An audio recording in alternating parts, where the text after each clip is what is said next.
మంత్రి నారా లోకేష్ రీసెంట్‌గా ఒక ట్వీట్ చేస్తూ, ప్రతిపక్ష హోదా లేని పార్టీ కూడా పీపీపీ విధానంకి అడ్డుపడుతుంది.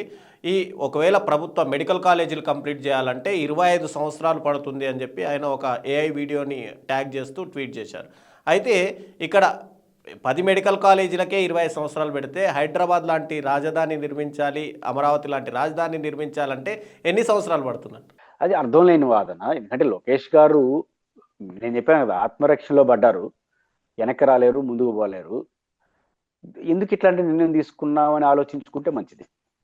అంతే తప్ప ఇప్పుడు జగన్మోహన్ రెడ్డి గారు ప్రతిపక్ష హోదా లేని వ్యక్తికి ఎట్లా వ్యతిరేకిస్తుందంటే అంగీకరించద్దని. మీ పార్టీ మిమ్మల్ని వచ్చి కొట్టట్లేదు కదా, వచ్చి అడ్డుకోవట్లేదు కదా. ప్రజల్లోకి వెళ్ళారు, సంతకాలు సేకరించారు. ప్రతిపక్ష హోదా లేని పార్టీని ప్రజలు గుర్తించరు కదా, మరి మీకేంటి ఇబ్బంది? వెళ్ళిపోవచ్చు. ప్రతిపక్ష హోదాతో పనే ఉంది. ఒక జర్నలిస్ట్ గా మీరైనా, ఒక అనలిస్ట్ గా నేనైనా, ఆంధ్రప్రదేశ్లో పౌరుడైన ఎవడైనా సరే దీనిపైన అభిప్రాయం చెప్పొచ్చు. ఆ మాట కోసం ప్రపంచంలో ఉండేవారు కూడా ప్రభుత్వంలో ఉండాల్సిన అవసరత చెప్పొచ్చు. కాబట్టి ఎవరైనా అభిప్రాయం చెప్తారు. దానికి ప్రతిపక్ష నాయకుడితో పనే ఉంది, ప్రతిపక్ష హోదాతో పనే ఉంది. ఇదే సమస్య. హోదాలతో పనే ఉంది. హోదా లేదంటే అర్థం ప్రజల్లో లేనట్టే కదా మీ లెక్క ప్రకారం.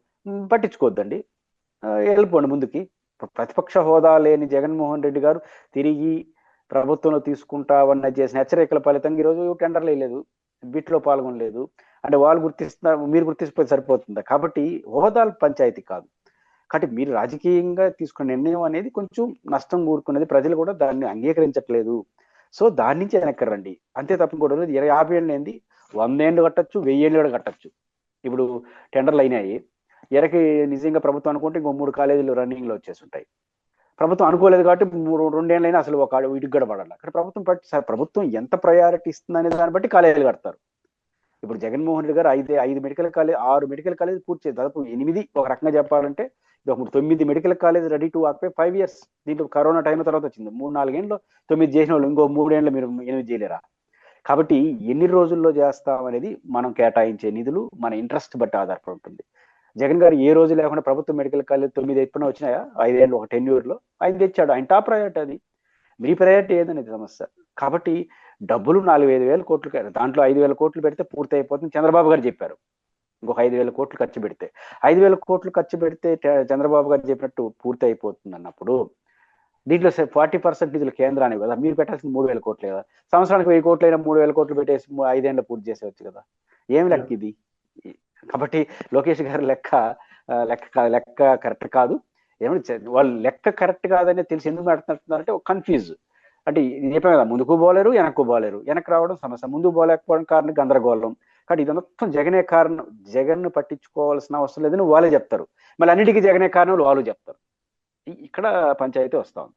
చంద్రబాబు నాయుడు కూడా రీసెంట్‌గా ఒక వ్యాఖ్యలు చేస్తూ, మోడీ, వాజ్పేయి లాంటి వ్యక్తులతోటి నేను రాజకీయాలు చేశాను, అంత గొప్ప వ్యక్తులు. ఇప్పుడేమో చిల్లర వ్యక్తులతోటి రాజకీయాలు చేయాల్సి వస్తుంది అంటున్నారు. ఏంటి సార్ ఈ వ్యాఖ్యలను ఎలా తీసుకోవాలి? పాయింట్ ఏంటంటే జగన్నామ స్మరణని మానట్ల వాళ్ళు. ఇంకా అది సమస్య. నువ్వు ఆడకన్నా పో, జగన్నామ స్మరణ. మీకు ఆవు కథ తెలుసా? మనం ఒక అతను బస్సులో పోతుంటాడు.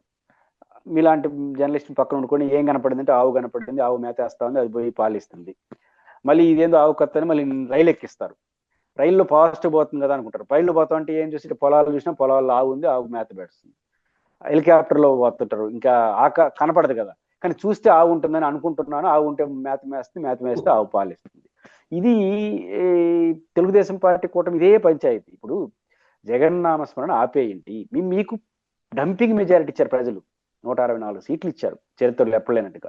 ఇంకెందుకు జగన్మోహన్ రెడ్డితో ఎందుకు పోరాడాల్సి వస్తుంది? ఇంకా పోరాడద్దండి.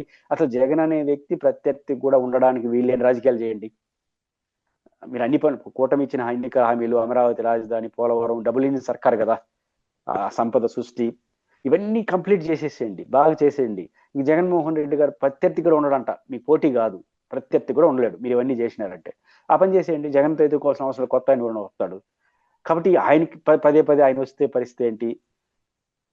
ఆయన రాకూడదు, ఉత్తరప్రదేశ్ ముఖ్యమంత్రి ట్రీట్మెంట్ ఇప్పిస్తాను, ఎక్కడైనా సరే మళ్ళీ జగన్ అనే చర్చ రావడం వల్ల జగన్ నుంచి మీరు హెచ్చరిస్తున్నారా, భయపడుతున్నారా?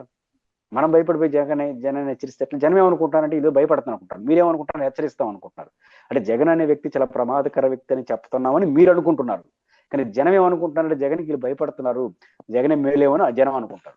కాబట్టి జగన్ నామస్మరణ ఆపేసి కూటమి నామస్మరణ చేయండి, సెల్ఫ్ నామస్మరణ చేసుకోండి. చంద్రబాబు నామస్మరణ, మోడీ గారి నామస్మరణ, లేదా పవన్ నామస్మరణ చేసుకుంటే మీకు ఏదైనా ఉపయోగం ఉంటుంది. సంబంధం లేని జగన్ గారి నామస్మరణ ఎంత ఎక్కువ చేస్తే జగన్ అంత జగన్లో బలపడతాడు.